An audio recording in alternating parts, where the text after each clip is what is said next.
Welcome to this video about the Peckover sisters Priscilla Hannah and Algerina.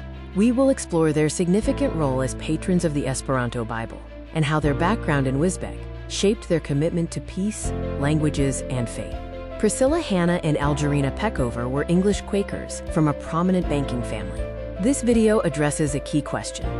Why did these two women decide to dedicate their resources to financing a complete Bible in Esperanto? The Peckover sisters were members of a wealthy and influential family in Wisbech. Rooted in the Quaker community, they possessed significant means, which they actively directed toward philanthropy, social service, and international peace efforts. Priscilla Peckover was a remarkable polyglot, proficient in 16 languages. She viewed language as a fundamental tool for international understanding, bridging the gap between people to foster peace, a philosophy that deeply informed her work. Quakerism was central to the sisters' lives. Their values of simplicity, social service, and a boundless commitment to pacifism meant that their support for the Esperanto Bible was not a separate endeavor, but a natural extension of their spiritual worldview. Priscilla was a dedicated peace activist, active in the Peace Society and associated with the journal Peace and Goodwill.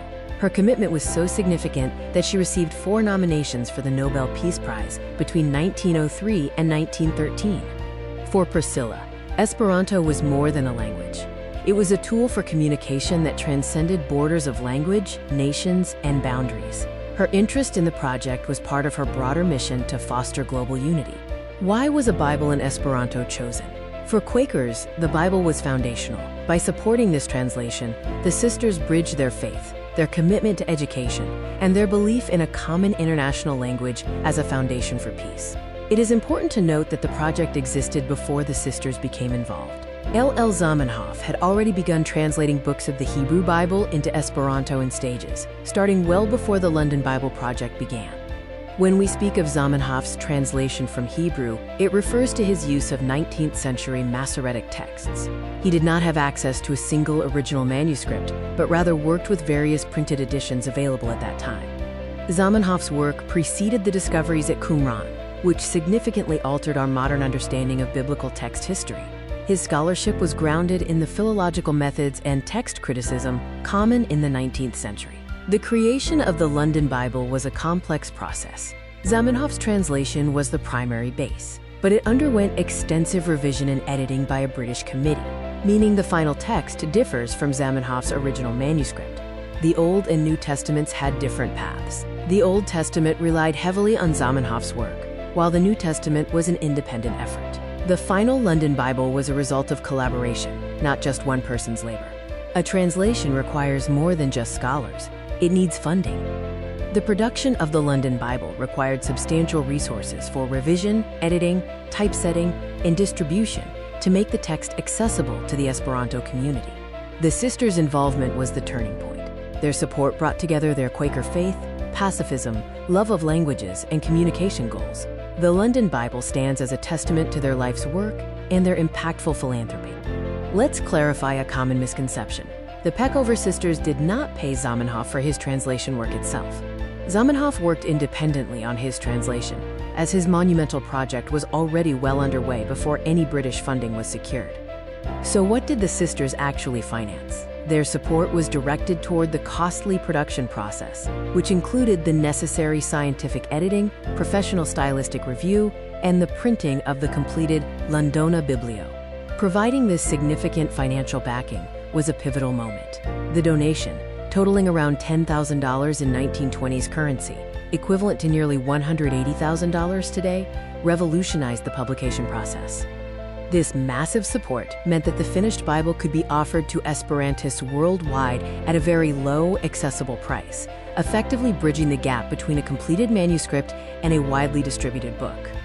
Published in 1926 in collaboration with the British and Foreign Bible Society, the Londona Biblio was the result of years of collaborative effort in editing and translation. The Old Testament was primarily based on Zamenhof's work, though it underwent careful revision. The New Testament, however, was a separate translation, prepared independently by a group of British Esperantists. By merging these two distinct projects, the La Sancta Biblio emerged as the first complete Protestant Bible in Esperanto, a historic milestone for the entire international community. Why should we remember these two women? While the history of Esperanto often focuses on Zamenhof, great movements rely on quiet heroes, the editors, the organizations, and the benefactors who take on financial risks. Priscilla and Algerina Peckoverová belonged to this vital circle of people who translated noble dreams into material reality. They ensured the Esperanto movement had the resources to secure a future.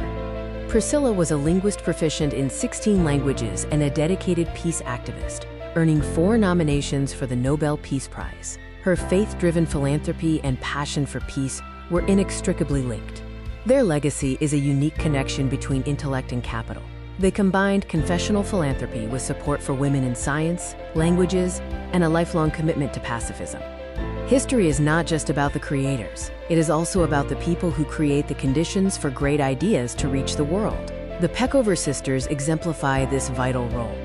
We have looked at various sources, from archival records at Peckover House and the Nobel Prize archives to contemporary Esperanto journals, to reconstruct this history accurately. These primary sources clarify that while Zamenhof laid the groundwork, the sisters' financial interventions were what ultimately allowed the project to materialize for the international public. Thank you for joining this exploration of the Peckover sisters' contribution. Their story reminds us that every great endeavor requires both vision and support to truly endure. We hope this video has provided a clear perspective on the legacy of the Peckover sisters and the history of the London Bible. Thank you for watching.